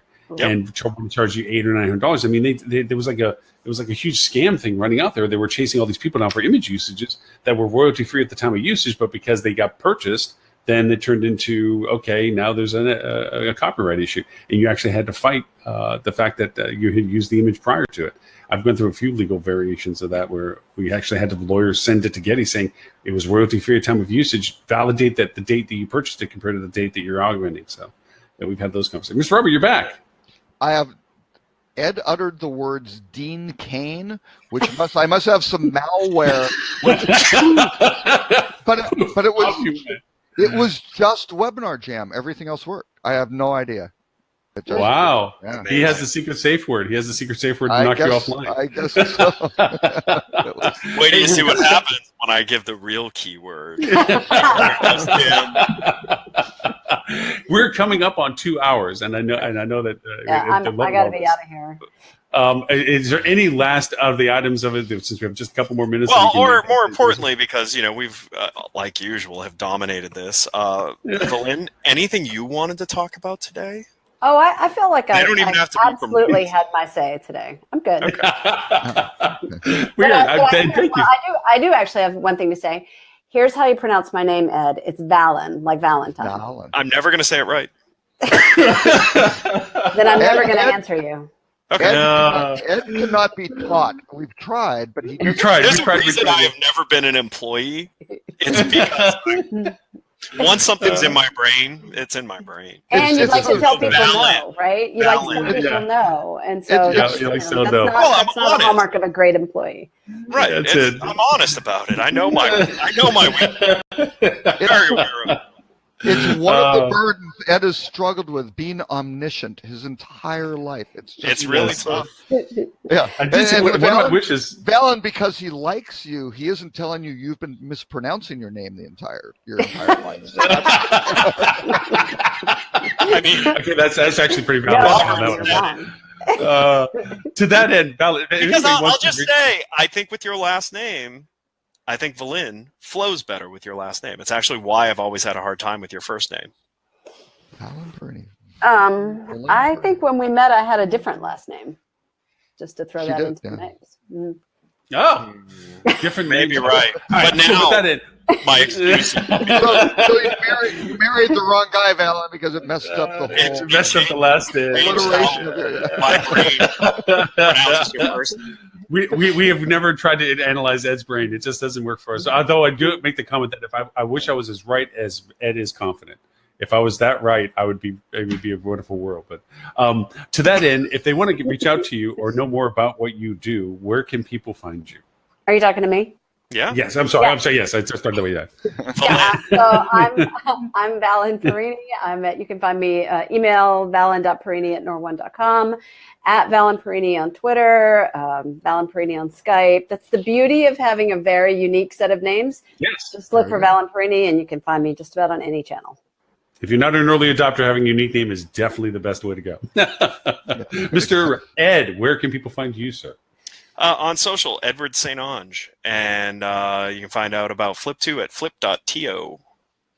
And Mr. Robert. And actually, Ed mispronounced his last name. It's supposed to be StOnge. Actually, StOnge is my favorite incorrect way to say my last name. StOnge.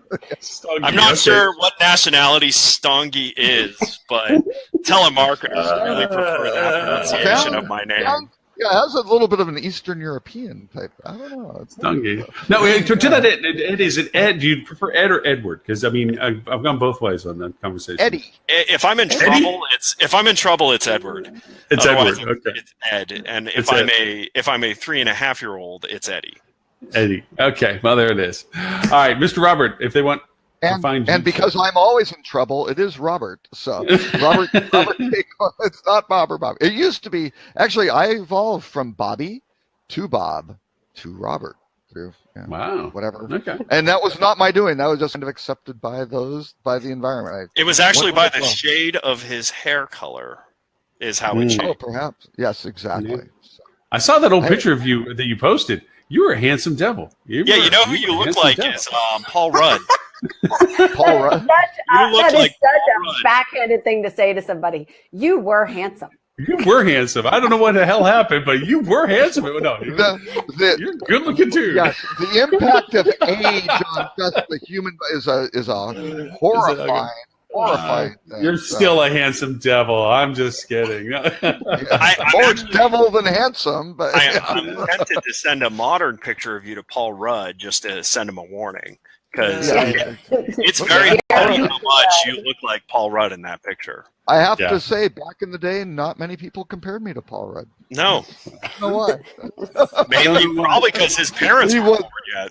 Exactly. Probably not. We do apologize to Mr. Tim Peter for not having enough time to have him on the show today. Sorry, Tim. Sorry, Tim. Yeah. And to that end, if people want to type in an incredibly long URL, where should they go? There goes with the URL thing. hospitalitydigitalmarketing.com. And for the show notes, links that we never get to on the topics we had, and the links we did get to on the topics we had today, will all be available at hospitalitydigitalmarketing.com/live. And to that end, just to make sure everyone's aware of, HSMAI's Digital Marketing Conference is coming up in 2 weeks now, over at the Marriott Marquis in New York City. Mr. Robert is on the board that created the agenda for it. We didn't get to any of those topics. We will next week. And I now have I am been shepherding two breakout sessions. So and I am a part of one. One is on blockchain and marketing for hotels. Yeah. No B word. No B word. No. One is on artificial intelligence things, which are kind of interesting, and the other one is actually Jump Shots data, which shows that this whole hotel loyalty thing, that the higher frequency travelers actually have a higher chance of staying with a different brand than you. So, what amazing thought that is. And I got jumped in with I got put in with Michael Klein. We're going to be covering the emergence of revenue management and marketing, which is near and dear to my heart. So it's a fun chance to get together for that. But we will also be broadcasting live from the show. Most importantly, unapologetically, I will be pushing Flip2 very heavily in my live broadcast, because the only reason I am going is to continue helping Lauren with the live broadcast, although I'm paying to go to help Lauren this year. So my portion of the live broadcast will be brought to you by Flip2. Way more than even the normal show. So the live broadcast is on again for HSMAI? Yep. We will have our station in the hallway. They've only agreed to let us have space. They're not agreeing to allow me to come just to do the live broadcast, so I have to pay for a full registration, even though all my time's going to be spent on the live broadcast. Yes. So it will be out front.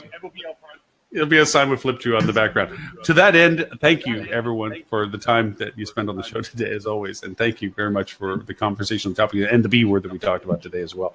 So for everyone, next week, 11:30 Eastern, show number 131. We'll probably hit some of the HSMAI highlights to get everybody prepped for coming to the conference. And until then, thank you, everyone, for the time spent today. And we will call that an end to show number 130.